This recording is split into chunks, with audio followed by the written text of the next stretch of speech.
तो WhatsApp guys, कैसे हो आप सभी लोग? आई होप सब बढ़िया होंगे भाई। तो आप सबकी डिमांड के ऊपर भाई सेकंड गियर पे वीडियो ट्यूटोरियल ले आए हैं भाई। तो बहुत वेट करवा दिया भाई मैंने सेकंड गियर के लिए, बट यार मैं भी क्या करूं भाई, थोड़ी बहुत प्रॉब्लम चल रही थी। अभी बाइक में भी एक दो बार मेरा क्रैश हो गया था, तो उसमें भी प्रॉब्लम चल रही थी भाई।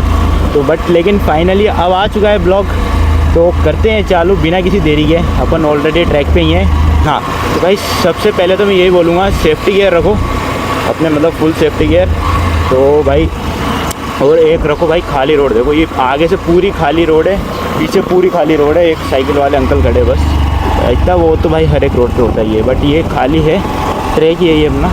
तो अब बताऊँ मैं आपको करना क्या होता है भाई, सेकंड गियर में रखनी है भाई। लेकिन मैं अगर ना आपको पहले कुछ टिप्स बता देता हूँ मैं इसकी, मतलब आपको क्या क्या करना होता है, क्या क्या नहीं करना होता सेकंड गियर के लिए।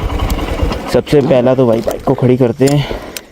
देखो भाई वहाँ पे भाई पूरा स्क्रैच वगैरह आ रखे हैं आगे हेड पे। ये मेरा क्रैश हो गया था भाई, इस वजह से मैं वीडियो ट्यूटोरियल भी लेट हो गया। तो देखो भाई करना क्या होता है, सबसे पहले तो आप भाई जो पीछे का टायर होता है ना, इसके अंदर थोड़ा एयर प्रेशर कम रखना चाहिए, क्योंकि ज़्यादा होता है ना फिर डिसबैलेंस करती है बाइक। अब मेरे को तो पता नहीं है एग्जैक्ट ये कितना है इसमें, बट देखो थोड़ा बहुत दब रहा है हाथ से। तो बट पता नहीं कैमरे में दिख रहा है कि नहीं, बट थोड़ा बहुत दब रहा है हाथ से, मतलब ठीक ठाक होना चाहिए। तो और आगे वाले टायर से तो अपन को ज़्यादा रिलेट है नहीं, बट थोड़ा बहुत उसमें भी कम कर लेना, क्योंकि क्या है कभी एकदम झटके से गिरती है ना बाइक नीचे, तो उसके अंदर बहुत दिक्कत आती है। कभी कभी आगे वाले टायर पे बैंड वगैरह भी आ जाता है एलॉय पे। तो अब मैं बता देता हूँ आपको रियर गियर का करना क्या होता है। अगर आप कर रहे हो SP 125 में, तो भाई इसके अंदर आते हैं, यहाँ पे ना कॉम्बी ब्रेक लगा रहता है भाई। देखो ये मैंने हटा रखा है, ये कॉम्बी ब्रेक हटा देना, बहुत गंदी चीज़ है भाई ये। हाँ मतलब अगर स्टंट्स वगैरह कर रहे हो आप तो बहुत गंदी चीज़ है ये, और अगर नॉर्मल चला रहे हो तो अच्छी चीज़ है, कोई दिक्कत नहीं है उसमें, बट स्टंट वगैरह करने में भाई बहुत गंदी चीज़ होती है ये। तो अब मैं बता देता हूँ आपको रियर ब्रेक का। तो इसमें तो नहीं पता चलेगा, मैं बताऊँ कैसे, मतलब टाइट नहीं होना चाहिए। देखो मेरा कितना लूज़ है ये, इतना ब्रेक मेरा फ्री है, उसके बाद जाके थोड़ा लगता है, तो इतना आपको रखना होता है, ये इतना फ्री होना ही चाहिए। अगर आप पूरा टाइट रखोगे ना तो वो ज़्यादा दबाना पड़ता है, तब लगता है। अब देखो जैसे इतना फ्री, अब मैं यहाँ पे दबाऊंगा ना इसको, तो ये हल्के, मतलब इतना हल्के टैप में भी अच्छा खासा ब्रेक पकड़ लेती है बाइक।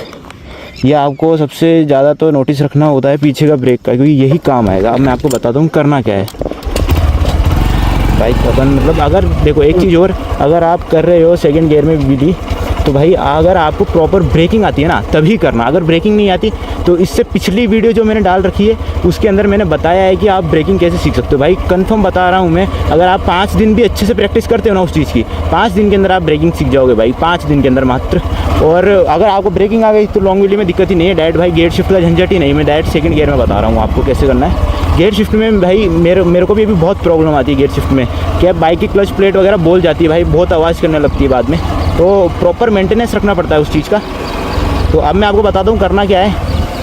कार वगैरह आ रही है भाई पीछे से। सेकंड गियर में रखनी है बाइक।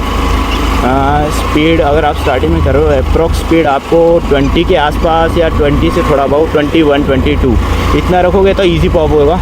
बट इसके अंदर होता क्या है भाई, अगर आप ना थ्रोटल देके सीधा खींचोगे ना, मतलब थ्रोटल देके सीधा क्लच छोड़ोगे ना फर्स्ट गियर की तरह, तो नहीं उठेगी। देखो जैसे मैं बताऊँ भाई, नहीं उठेगी, कितना ही दम लगाओ। ये आपको बॉडी वेट से उठानी पड़ेगी भाई, जितना आप बॉडी वेट लगाओगे उतना जल्दी पॉप होगी। जैसे कि मैं बताऊँ, ये हमने करी 23 स्पीड। अब मैं थ्रोटल पूरा खींचूंगा, देखना पूरा थ्रोटल खींच दूंगा और फिर क्लच छोड़ दूंगा और थोड़ा ऐसा खींचूंगा बाइक को ऐसे पीछे करके ऐसे, तो देखना आप कैसे पॉप होती है। मेरा ब्रेकिंग वाला पैर देखो भाई, देखो ऐसे चलता है ब्रेकिंग वाला पैर, ऐसे ही करनी होती है ब्रेकिंग।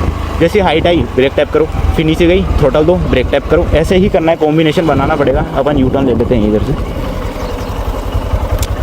ऐसे ही आपको करना है भाई। जैसे हाइट पे आए ब्रेक टैप कर दो, फिर थ्रोटल दे दो, जैसे नीचे जाने लगे, फिर हाइट पे आए ब्रेक टैप कर दो, यही करना होता है भाई।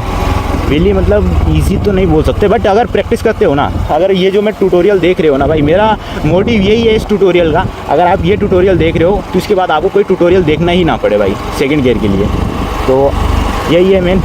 अगर आप कर रहे हो हाई सीसी बाइक से कर रहे हो तो भाई जैसे अगर ट्यूब 200 है आप पे या फिर NS 200 है तो भाई वो इतनी ज़्यादा स्पीड पे नहीं उठती। मैं हो जाती है पॉप, बट उसमें दिक्कत आती है अगर आप बिगिनर हो तो इतनी ज़्यादा स्पीड पे नहीं उठती। वो 70 या 18 की स्पीड के आसपास उठती है, क्योंकि वो थोड़ी हार्ड बाइक होती है।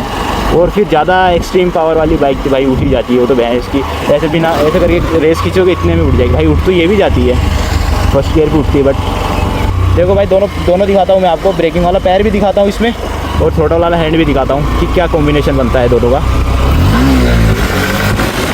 पैर देखो भाई, हैंड देखो।